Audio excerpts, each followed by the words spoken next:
වන්නපත ජාතකය. අපේ සීමාවන් ඉක්මවා යාම ගැන කියවෙන මේ අපූර්ව පැරණි කතාව අද අපි විග්‍රහ කරමු. ජයග්‍රහණය අතේ දුරින් තියෙද්දී අපි උත්සාහය අත්හැරියොත් මොකද වෙන්නේ? මේ විග්‍රහය පුරාවටම අපි හොයන්නේ ඒකයි. කතාව පටන් ගන්නේ කාන්තාරයකින් නම් නෙවෙයි. සාමකාමී වනාන්තරයකින් ඉන්න තදබල පරාජිත හැඟීමකින් පෙළෙන භික්ෂූන් වහන්සේ නමකින්. මෙතන ප්‍රධාන මාතෘකාව වීරිය. ඒ කියන්නේ උත්සාහය. අර භික්ෂුන් වහන්සේ හිතුවේ තමන්ගේ වීරිය සම්පූර්ණයෙන්ම ඉවරයි කියලායි.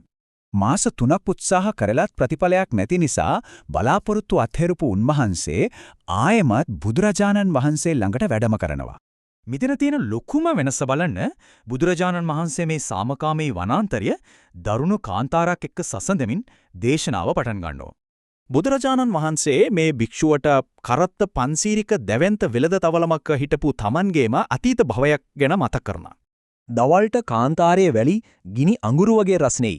ඒ නිසා එයාට මේ වගේ අමාරු කාලසටහනක් අනුගමනය කරන්නම වුණා. ඒ වෙහෙසකර ගමනේදී තව ඉතුරු වෙලා තිබුණේ එකම එක රාත්‍රියක් විතරයි. ඔවුන් හිටියේ ආරක්ෂිත ස්ථානයට බොහොම ළඟින්. ඒත් ලොකුම අත්වැරද්දුන්නේ එතනයි. මග පෙන්නන්නට නිින්ද ගියා. ගොනුන් රෑ අඳුරේ සම්පූර්ණයෙන්ම ආපසට හැරුණා. උදේ බලද්දී අවුන් හිටියේ ආයෙත් මුලටම ආවෙත් වතුරත් ඉවරයි. හැමෝම බලාපොරොත්තු අත්හැරලා සම්පූර්ණයෙන්ම කඩා වැටුණා. ඒත් පෙර භවයේ බුදුරජාණන් වහන්සේ වුණු තවලම් නායකයා මේ පරාජය බාරගත්තේ නැහැ. එතුමා වහාම වතුර කරන්න පටන් ගත්තා. බලන්න මේ පියවර දිහා. තද ගල් තලාවක් හම්බුණකම්ම කිසිම බාධකයක් නොතකා එතුමා ක්‍රමානුකූලව වතුර සෙව්වා. ගල් තලාව හමෝනාම අනිත් අයගේ ධෛර්යය ආයෙත් බිඳ වැටුණා. ඒත් නායකයා ඒ ගලට කන තියලා සවන් දුන්නා. ගලට යටින් වතුර පාරක සද්දය වුණා. එතුමා තරුණ සේවකයෙකුට කතා කරලා මේ දැවැන්ත ගලට පහර දෙන්නාන කළා. ඒ සේවකයා Tamande උපරිම වීරිය යොදලා ගල බිඳ දැම්මා. පුදුමයි. තල්කඳක් තරම් විශාල ජලකඳක් මතු වුණා. ඒ එක උත්සාහය නිසා හැමෝම දිවි ගලවා ගත්ත විතරක් නෙවෙයි, තවල මේ ලාභයත් සිව් ගුණයකින් වැඩි වුණා.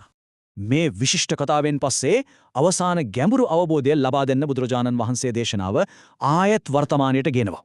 එදා හැමෝගෙම ජීවිත බේරගත්ත ඒ සේවකයා අන් කවුරුවත් නෙවෙයි මේ අධෛර්යමත් වෙලා ඉන්න භික්ෂුවමයි කියලා උන්වහන්සේ පෙන්වා දුන්නා. Tamanගේ අතීත වීරිය අවබෝධ කරගත්තු භික්ෂුව වහාම උත්සාහය අලුත් කරලා උතුම් වූ රහත් භාවයට පත් වුණා.